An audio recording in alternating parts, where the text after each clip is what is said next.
Hi everyone, this is Pre-Algebra, lesson 9-2, Understand Theoretical Probability. In this lesson, we'll be able to determine the theoretical probability of an event. Let's start with solve and discuss it. Betty and Carl will conduct an experiment. They will flip a coin 100 times and record a result of each flip. What should they expect the results of their experiment to be? Justify your answer. So, if you have ever flipped a coin before, what do you know about the probability that the coin will flip and get either heads or tails? First of all, how many outcomes do we have? First, we could have heads, right? So that would be the head for this coin, and that could be our tail, right? There are two possible outcomes. And we're going to assume that the coin does not land on its side, so we have either heads or tails, right? If we're flipping the coin 100 times, what should they expect, right? We're not talking about how they actually flipped, right? So the probability for each one is half and half. You could either get tail or heads. Now, is it exactly going to be half? We don't know. It doesn't always happen as we expect to in real life. So we could say we're going to expect 50 and 50 out of each, but it doesn't always come out that way, right? That's what we expect. So probability still is a good estimate though, right? There are two possible outcomes, either heads or tails, assuming the coin does not land on its side. So you simply divide 100, the whole, the number of times that we're gonna flip, divide by 2 and get 50. So that's half of, exactly half of 100 for each tail and head. So they can expect the coin to land on head 50 times and tail to land on 50 times, right? So let's write that down. So there are two possible outcomes, either heads or tails, assuming the coin does not land on its side. And we're going to do the math. 100 divided by 2 is 50. So then we can say that Betty and Carl can expect the coin to land on H 50 times and T 50 times. Okay? We could also just talk about the probability of a coin and say the probability of a coin landing on heads is 1/2, and the probability of a coin landing on tails is also 1/2. So we'll write proportion to show the number of times a coin should land on heads or tails out of 100 flips. And so the proportion would be 1/2 is equal to x out of 100. And that's equal to x is equal to 50. So out of 100 flips, it should land on heads 50 times and tails 50 times. So we could also use proportion too. Okay?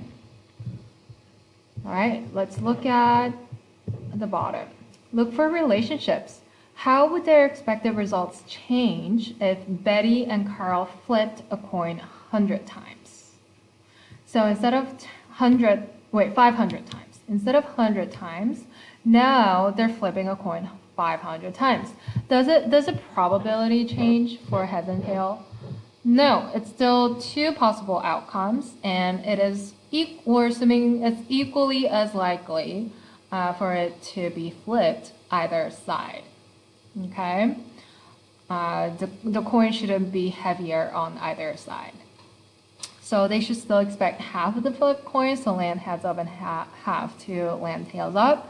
So the actual results of their experiment should be close to, but may not be exactly, 250 heads up and 250 tails up. Let's write that down.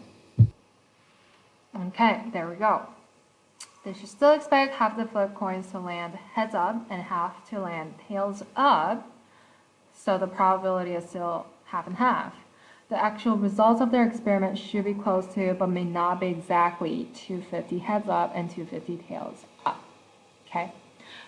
We'll find that it should be close, but it rarely is exactly that in real life. Okay, let's look at the next page. So the essential question for this lesson is, how can the probability of an event help make predictions? So we're already assuming that probability of an event will help us make predictions. Let's see why. Example 1. Use theoretical probability to make predictions. Talia and Yoshi design a game for the school fair. Contestants spin the pointer and win a prize if it lands on either of the two red sections. You see win for each red sections. How can Talia and Yoshi determine how many people are likely to be winners if 500 people play their game? So let's model with math. How can you use probability to predict the number of winners? First of all, how many people are playing this game? 500. Let's look at the probability. Are they evenly distributed? By looking at the visuals, yes, they look like all the colors are evenly distributed. How many colors do we have for each? How many sections of colors do we have for each color? If you count the total number of possible outcomes, there are 16 sections total that are all the same size, and there are 2 sections of each color. And how many colors do we have?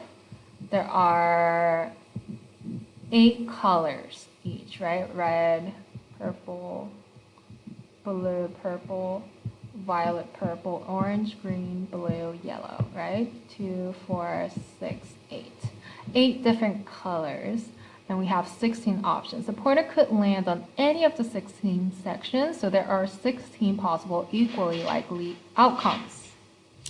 Because we know all the possible outcomes, we can find the theoretical probability of an event. What is a theoretical probability of an event?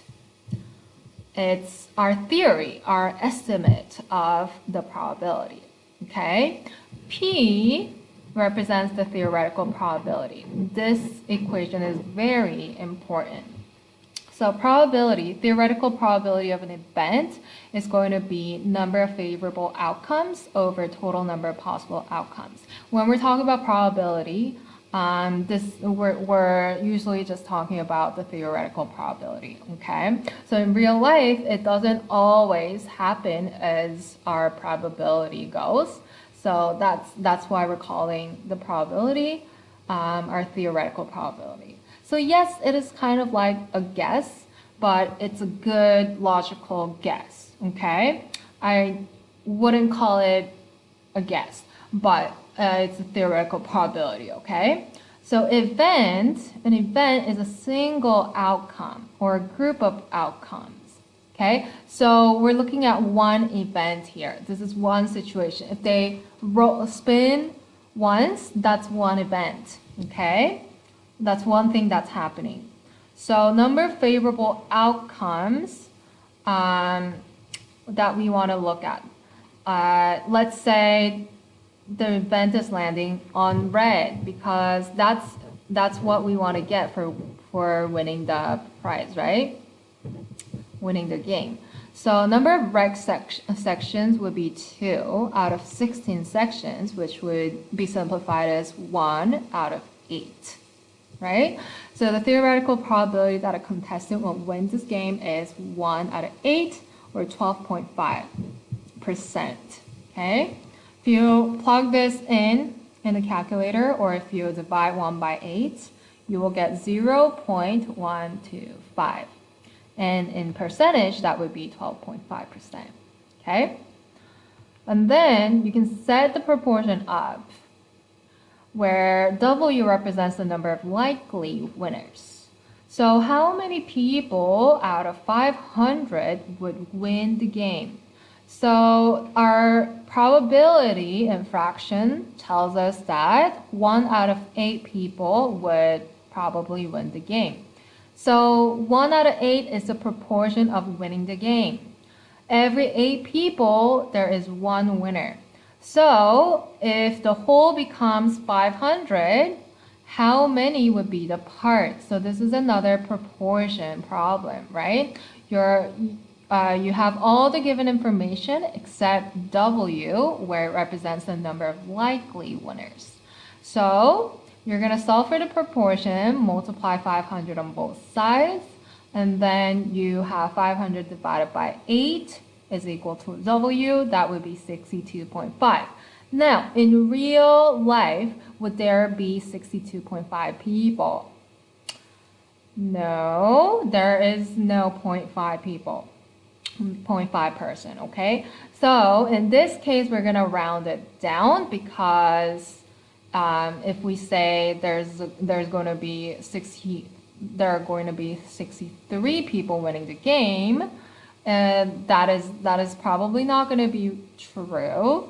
In this case, because winning the game is harder, right, than losing the game. It's more likely that it's gonna be rounded down.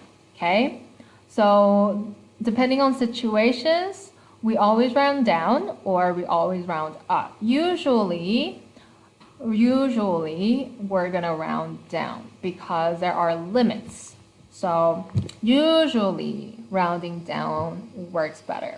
Okay, but sometimes rounding up is also applicable. So just pay attention to the situation, okay? All right, so we can say of the 500 contestants, about 62 are likely to be winners. All right, let's look at the try question. Natalia and Yoshi redesigned their spinner on the right to have 14 sections instead of 16. Would they likely have more or fewer winners? Explain why. So now we have 16 sections.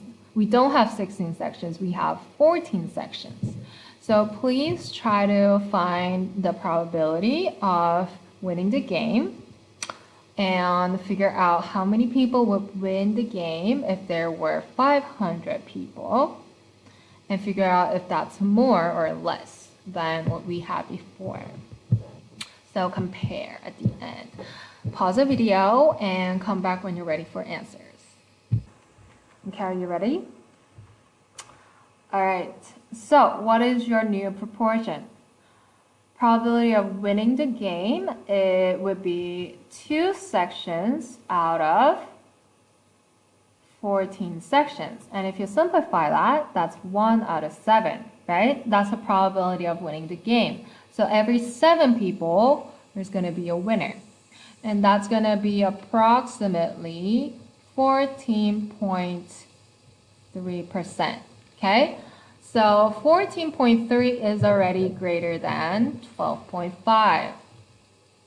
So compare that with our previous percentage. That's already greater.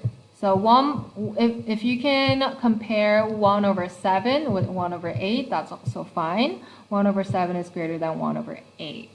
Okay, so the theoretical probability of the pointer landing on red is greater in this new redesigned spinner. Let's write the answer down. Okay, there. I typed the answer on the right. Can you see it?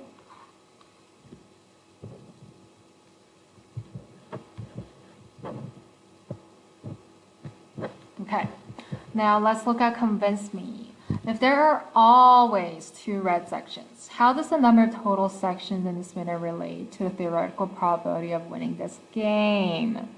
So if there are always 2 red sections, the more total sections we have, does the probability get less or bigger? As the number of total sections increases, so we have 14 here and we used to have 16, right? So compared to this one, the probability of the previous one is less, right? So then this one has more sections. The more sections we have, the less probability we'll win the game, right? So as the number of total sections increases, the theoretical probability of winning this game decreases. Okay? There you go. So if the sections for winning the game, the number of sections winning the game remains, this is the pattern we're going to see. However, if there are more red sections, depending on the number of total sections we have, then it would be a different situation. Okay, but if there are always 2 red sections, okay, then the number of total sections, we're going to divide it by to get the probability, right? The bigger the denominator is, the smaller the number gets. So that's what we're looking at. As the number of total section increases, the probability proportion has total number of possible outcomes on the denominator. So if that increases, the denominator gets bigger, and for fractions, if the denominator gets bigger, the number gets less, and so the probability will become less. Okay? So they're all related.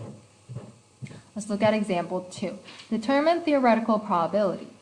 Archie plays a word board game. He plays 98 letter tiles and 2 blank tiles in a bag. Players will draw tiles from the bag one at a time without looking. Okay, one at a time. What is the probability that the first tile drawn will be a blank tile, or labeled with a letter, a vowel, a consonant? So we have probability of different events. So now we have different events, right? Probability of a blank tile. What is the probability of a blank tile? How many blank tiles do we have here? We just have 2 blank tiles out of 100 tiles.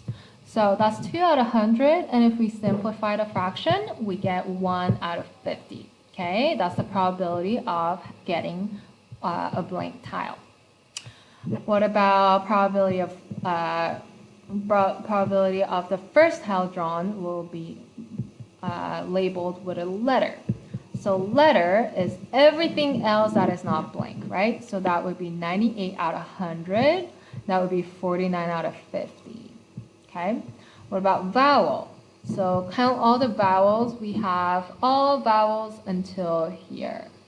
So that's going to be 1, 2, 3, 42 tiles.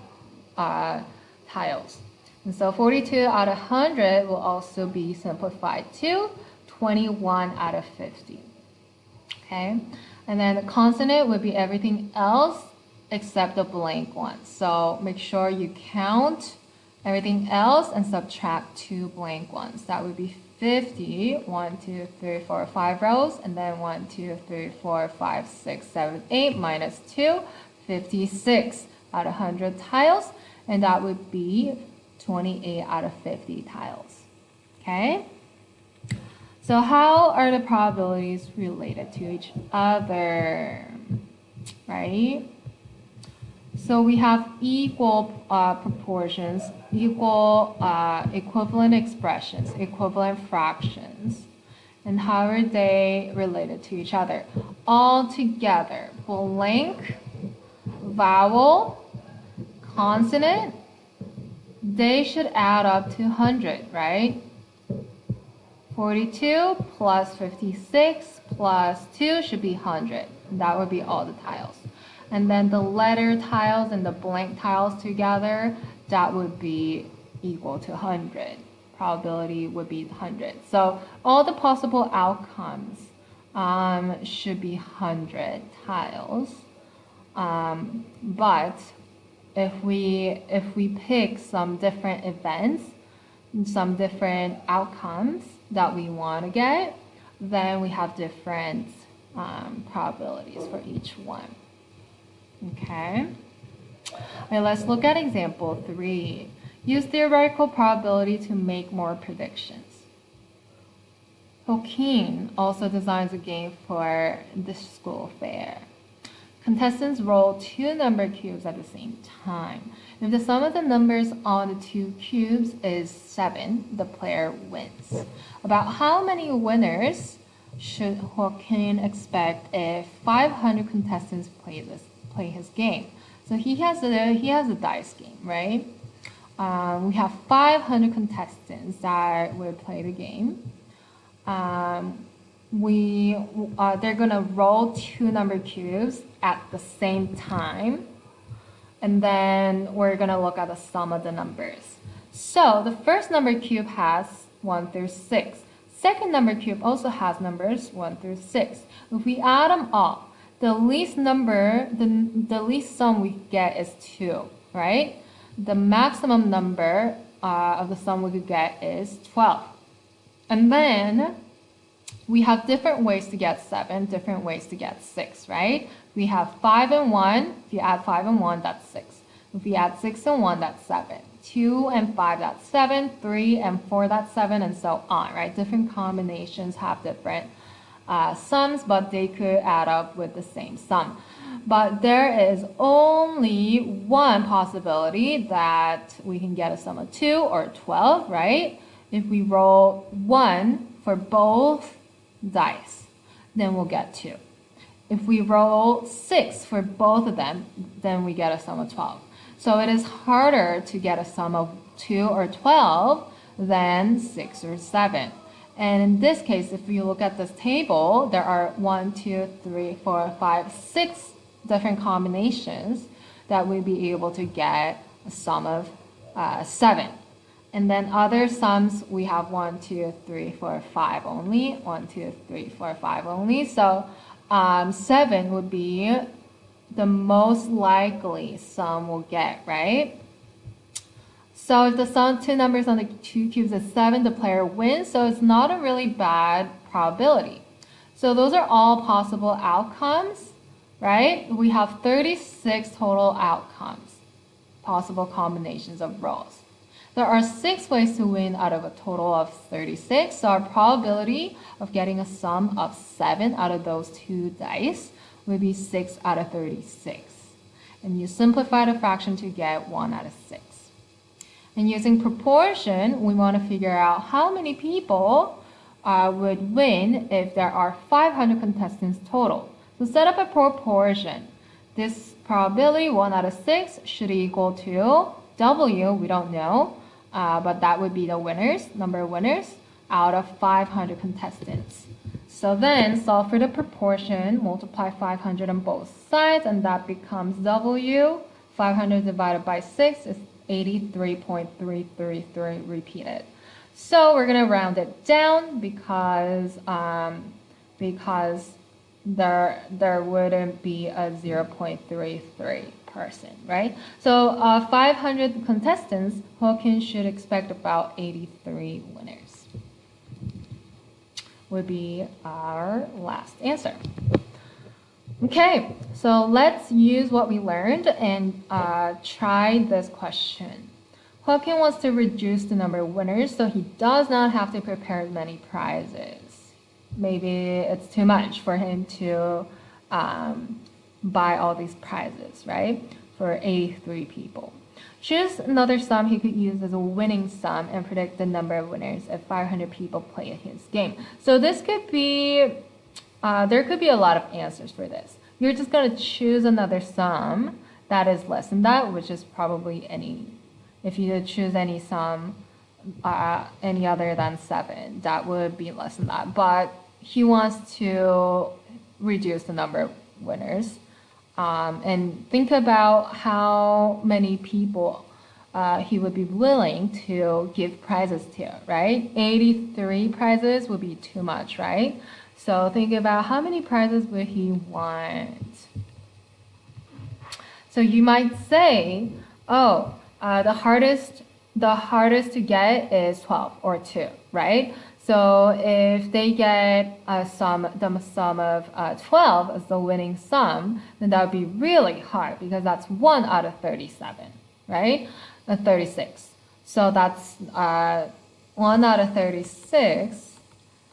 as a proportion, you can rewrite the proportion like that, and then multiply 500, you get 500 divided by 36, and W should be about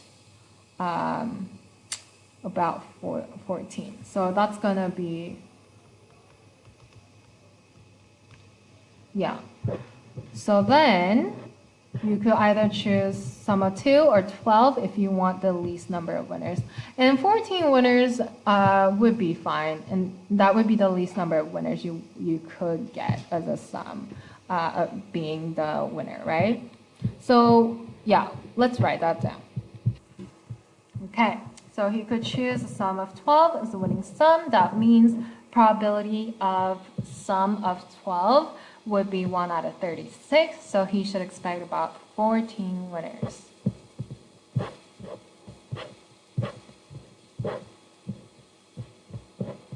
Okay? All right, let's summarize our lesson. The key concept is that you can determine the theoretical probability of an event, where you would write as P, capital P, and then parentheses event, if you know all the possible outcomes and they're equally likely.